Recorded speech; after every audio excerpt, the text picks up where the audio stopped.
Les invités de Lise Gutman. Radio J. Et j'ai ce matin l'immense plaisir d'accueillir dans le studio de Radio J le rabbin Florian Chinsky pour son nouveau livre « En finir avec les idées fausses sur le judaïsme, les juifs et les juifs » aux éditions de l'Atelier. Et grâce à ce livre, on va faire un peu, entre guillemets, une étude de texte, si j'ose dire. Florian Chinsky, bonjour. Bonjour, chère Lise Gutman. Alors, merci d'être avec nous. On va vous présenter en quelques mots. Vous êtes rabbin.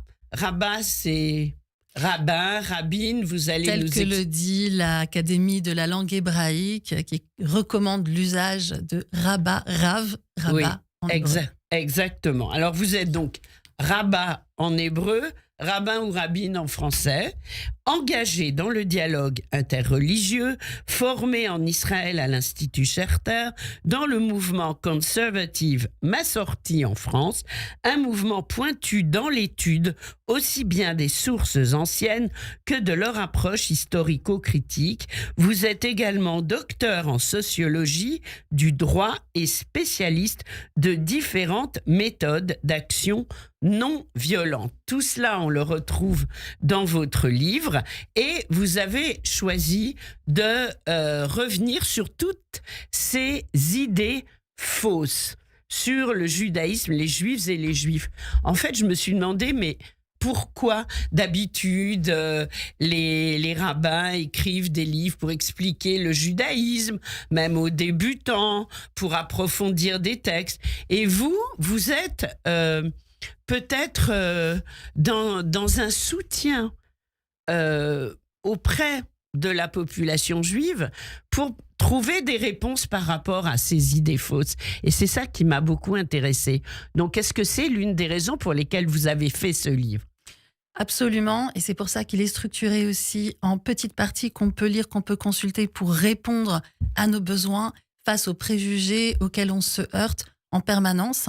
Et c'est vrai que dans le cœur du travail rabbinique, on aime surtout faire aimer le judaïsme, dire tout ce qui va bien et souligner tout ce qui est positif. Et en même temps, je pense que c'est notre responsabilité en tant que penseurs et penseuses d'aujourd'hui de faire face aussi aux difficultés, de confronter ce qui ne va pas dans le regard des autres sur le judaïsme et parfois dans le regard du judaïsme sur lui-même.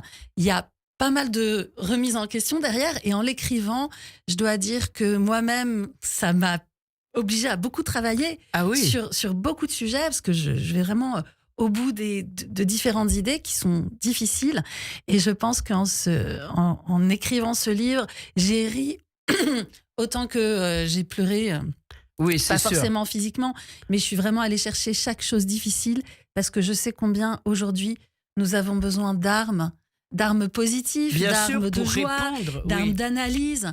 Et donc, c'est là où j'ai pensé pouvoir me rendre la plus utile en disant « Regardez ce problème-là, est-ce qu'il vous concerne ? Est-ce qu'il concerne des personnes autour de vous ?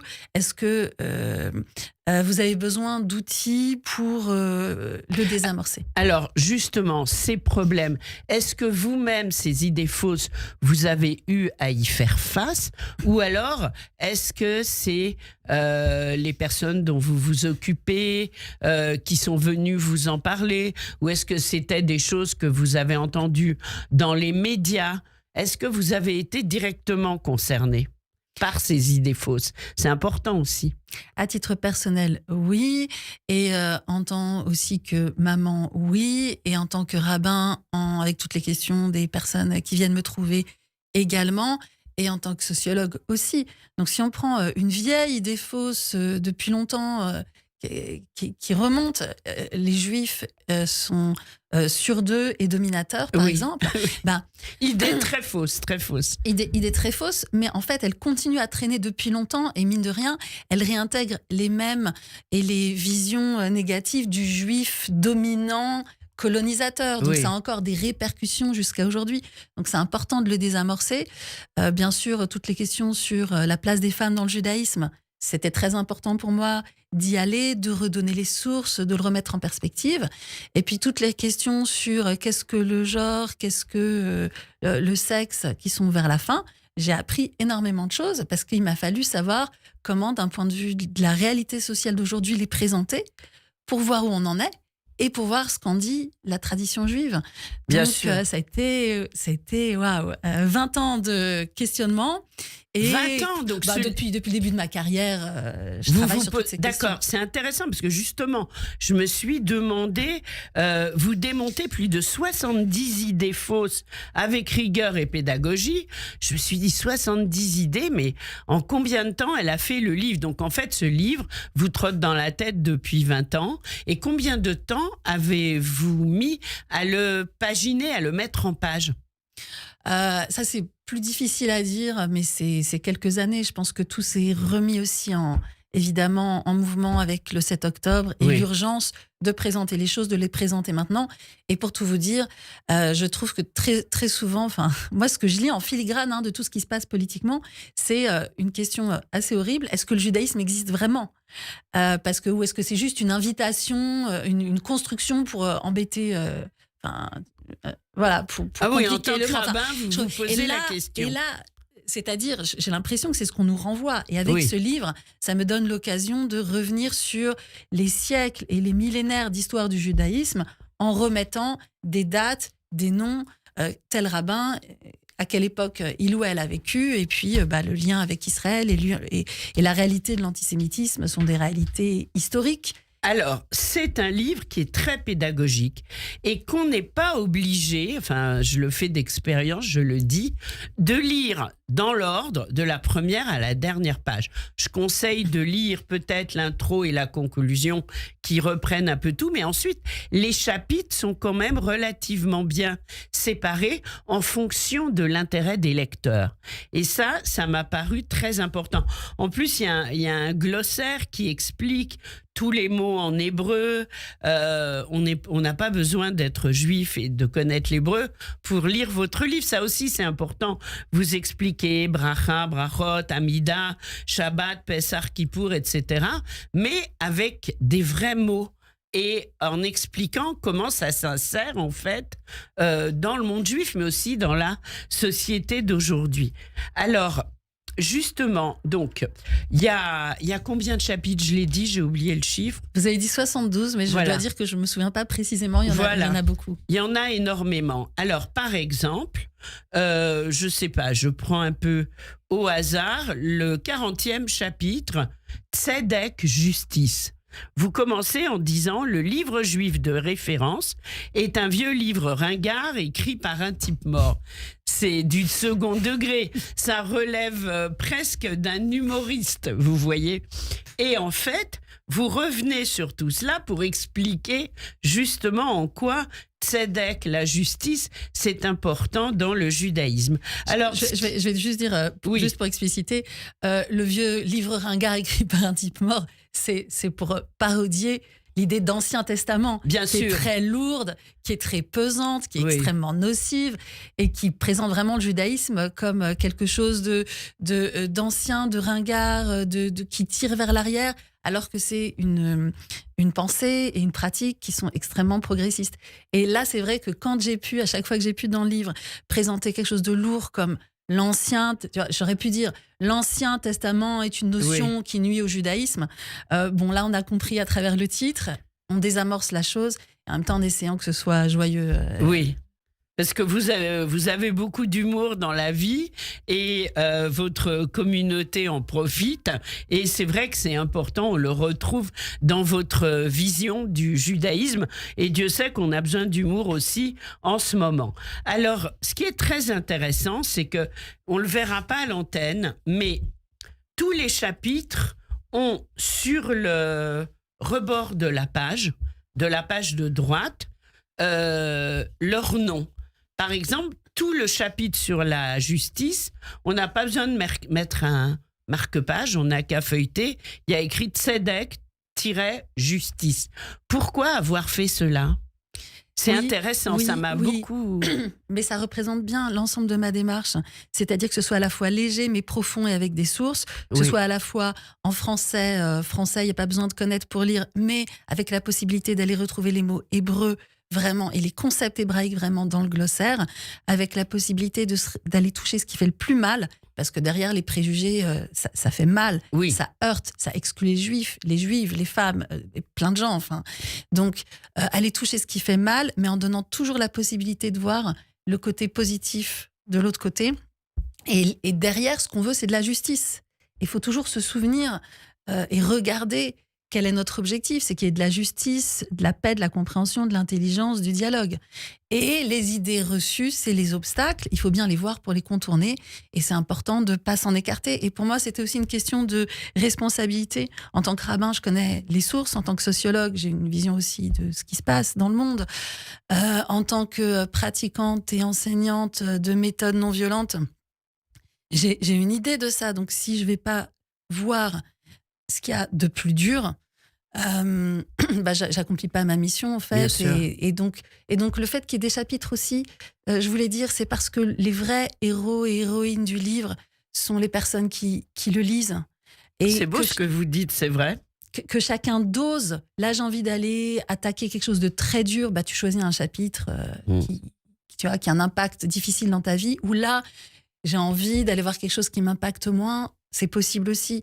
Et ce que je souhaite faire aussi à travers le livre, c'est que ce soit possible soit d'aller voir les chapitres et d'affiner chacune ses propres arguments à partir de ce que je propose, soit de dire, tiens, toi avec qui j'ai discuté et ça a été conflictuel, ou toi, lis ce qu'elle dit. Et ensuite, on en parle. Et ça permet aussi de rétablir du dialogue entre des personnes qui peuvent être d'avis différents, tout à qui ne veulent pas forcément se mettre en première ligne. Ça fait du lien. Ça c'est crée important, du lien. ça crée du lien. Alors, pareil, je donne un exemple. À la fin de chaque chapitre, il y a un petit passage qui s'appelle « Pour résumer ». Et ça se termine par « pour conclure ». Et c'est systématique. C'est-à-dire qu'il vaut quand même mieux lire en détail tout ce que vous mettez avant. Mais au pire du pire, on peut commencer par « pour résumer » et lire ensuite tous les détails. Votre livre, qui est en français, se lit aussi bien quelque part de gauche à droite que de droite à gauche. Ah, c'est beau de dire ça. Ouais, c'est vrai. Ouais, c'est ça. C'est ça. Parce que, encore une fois, il y a plein de choses qui sont légitimes. C'est légitime de prendre une position claire sur laquelle je pose ma redevabilité, même si ma pensée va continuer à évoluer, on verra. Mais voilà, je prends mes responsabilités sur le résumé, mais en même temps, il est éclairé par tout le reste. Et j'aurais pas eu envie qu'on dise que je noie le poisson ou que je fais des détours. Il faut détailler, il faut rentrer dans les détails, comprendre, aller Bien vraiment sûr. chercher les choses, mais ça n'empêche pas non plus de donner quelque chose de clair. Et puis, pour conclure, un petit peu d'humour, ça fait du bien. Ça fait du bien. Toujours. Et comprendre l'âme juive un peu aussi. Et voilà. Et c'était, pour certains chapitres, c'était très simple de faire une petite plaisanterie à la fin. Pour d'autres, c'était très compliqué. Et j'essayais aussi de proposer un modèle d'humour ultra respectueux. Très respectueux. Alors, je pense par exemple au chapitre 51, le judaïsme est contre les conversions au judaïsme. Ça, c'est l'idée fausse. Exact. C'est dans le chapitre Arva, solidarité. Alors, vous dites que la définition sociologique de la conversion religieuse est très simple. Elle signifie le passage d'une identification religieuse à une autre. Et vous citez une sociologue, vous dites que la définition n'est pas si facile à appliquer au judaïsme qui ne comporte pas uniquement une identité religieuse, entre guillemets, puisqu'on le sait, il y a aussi la culture qui est très importante dans le judaïsme et pas que le côté religieux. Alors, j'invite bien sûr les lecteurs à lire votre chapitre consacré à cela, s'ils se sentent concernés. Le début de « Pour résumer ». Si on accorde crédit à la préséance accordée au consistoire en vertu de sa reconnaissance par les institutions politiques françaises, les conversions au judaïsme sont difficiles en raison du grand renoncement à l'autodétermination qu'elles exigent. Et les conversions libérales et massorties sont laxistes car elles ne demandent rien de tel. Tout ça, on le comprend dans votre chapitre. Et pour conclure, je lis juste les 3 premières lignes. C'est l'histoire d'un type qui vient se convertir au judaïsme, mais qui est un peu pressé. Qui ne tente rien n'a rien, il va voir un rabbin, il lui dit... Pour savoir ce qu'il va lui dire, il faut lire la page 279, Floriane. Quel suspense. Et tout est comme ça. C'est vraiment sympa. Est-ce qu'il y a des chapitres pour vous qui ont été un peu plus compliqués à écrire que d'autres et lesquels ? Oui, bien sûr. Alors, toute la question sur Israël-Palestine a été très compliquée parce que c'est tellement sensible et j'ai tellement envie qu'on trouve que pour chaque sujet on trouve les points communs et puis il y a tellement de douleur en fait. Oui. Voilà, il y a tellement de douleur derrière. Donc ça c'était compliqué. C'était très compliqué, donc je m'en suis sortie en mettant un espace d'accueil avant, enfin en essayant vraiment de calmer le jeu un peu. Et même de montrer une méthode pour quand on veut se parler de choses compliquées, comment faire. Donc je fais un petit résumé de ça, un petit résumé de ce que dit la grande penseuse de l'organisation et du dialogue qu'est Starhawk, fondatrice de l'écoféminisme, enfin grande personnalité de l'écoféminisme aussi aux États-Unis. Donc de commencer par dire si on a des reproches à se faire, c'est d'abord en se regardant dans les yeux, en se considérant comme étant de la même famille, en ayant une approche orientée vers les solutions, en essayant de ne pas faire monter la mayonnaise émotionnelle d'antagonisme. Vous voyez que si on applique ça à la façon dont la question israélo-palestinienne est traitée aujourd'hui, personne ne fait ça. Enfin, oui. Et ça prouve c'est que tu quand même cherches pas. très très compliqué. Et ça prouve qu'il n'y a pas de recherche d'un vrai dialogue. Premièrement. Donc ce que vous proposez en fait, c'est d'essayer réciproquement, de tendre une main réciproque pour essayer de se parler. D'ailleurs, vous êtes pour le dialogue en général interreligieux et aussi bien sûr entre juifs. Oui, et de ne pas partir des préjugés et de prendre en compte toute la douleur qu'il y a derrière. Après, j'évite pas les questions non plus. Non, bien sûr. Parce que je dis, est-ce que le sionisme est le rêve de Theodor Herzl ? Bah oui, mais pas que, parce qu'il s'ancre dans l'histoire juive depuis toujours. Bien sûr. Je vais chercher aussi les faits derrière. Oui, Bashana Abba Birushalayim, c'est... l'an prochain à Jérusalem, c'est dans nos textes. Alors ça, c'était un chapitre bien sûr très compliqué et celui qui est sorti de votre plume naturellement. Alors j'avoue que tous les chapitres qui concernent le judaïsme est-il une religion dogmatique ou est-ce qu'au contraire le judaïsme est quelque chose d'ouvert, qui inclut une liberté, etc. Ça c'est des thématiques qui étaient plus simples pour moi et le fait de mettre Dieu D-I-E U. Tiret E, oui, ça j'avoue que j'ai un peu sursauté. Point ou tiret ? C'est un point. C'est un point pardon. médian. Alors, point E. Pas de problème. Tout ça, c'est des choses que j'ai énormément travaillé, avec lesquelles je suis très, très sereine, testée de mille façons. Oui. Et donc, pour moi, c'était m'a vraiment fait très, sourire. très joyeux de faire ça. L'avantage d'écrire Dieu de cette façon-là, c'est que ça, en fait, c'est hyper traditionnel. Ça, c'est vraiment quelque chose de très simple sur le plan d'écriture, parce que dans la Torah, pour le nom de Dieu, on dit 4 lettres qu'on ne prononce pas. Oui, donc, on ne sait pas comment c'est prononçable. Donc, Yud, He, Vav, He. Donc, le fait d'écrire quelque chose qui n'est pas dissible de façon directe. Et puis sinon, il y a toutes les personnes qui viennent d'une tradition plus, je sais pas, enfin qui disent oui. Elohim au lieu de Elohim, oui. Elokeinu, etc. C'est pareil, ils prennent ce nom-là en le twistant un peu pour qu'on s'imagine pas faire de représentation de la source d'inspiration qui nous nourrit. Bien Donc sûr. c'est bientôt Shavuot, le don de la Torah, mais en même temps, Shamor Vezachor, il y a peut-être plusieurs choses qui ont été dites en même temps, parce qu'on ne sait pas exactement ce qu'il y a derrière. Et garder cette ouverture, ça fait tellement partie du judaïsme.